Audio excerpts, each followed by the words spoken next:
প্রিয় মুসলমান ভাই বোনেরা, যেহেতু 26 তারিখে নগাঁও লোকসভা ইলেকশন আছে, গতিকে 26 তারিখে ভোট দেওয়া লাগবে সবেরই। যেহেতু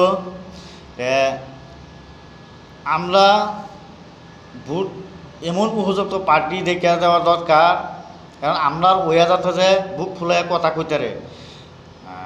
যেহেতু সুরেশ বোরা বিজেপির থেকে উঠছে, সুরেশ বোরা এটা একজন গুন্ডা, এটা আগের থেকে সবই জানে। আর তথাপি পার্টি হয়েছে বিজেপি, আর বিজেপি হয়েছে মুসলমানের 1 নম্বর শত্রু। কংগ্রেসের থেকে উঠছে প্রদ্যোৎ বরদলৈ 5 বছর এমপি ছিল, তোর চেহারাটাই মানুষে দেখছে না, শুয়ে থেকে তার দিন গেছে। এবারও আবার খার হয়েছে, এবারও যদি যে ভোট দেয় তার শুয়ে থেকে এই দিন যাইব, কিন্তু আমরা রয়ে কোনো দিন কোনো কথা কইতো না, মুসলমানের ওয়া কোনো দিন কোনো কথা কইতো না।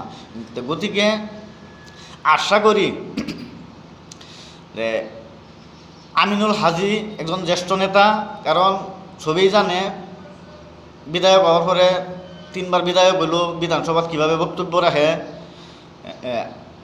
সেই গতিকে আমার মুসলমান ভাই বোনেরা কই যে 26 তারিখে আইসা তালা চাবির বোতাম টিপিয়া আমরা যাতে যে বিপুল বুড়ে জয়যুক্ত কইরা আমিনুল হাজিরা দিল্লি ফালাইতারি, আর আমরা ওইয়া যাতে বুক ফুলে বাঘের মতন গর্জনরা কথা কইতারে, আমরার অধিকার যাতে সাব্যস্ত করতারে, এহিনি আশা রইল আমার মুসলমান ভাই বোনের উপরে।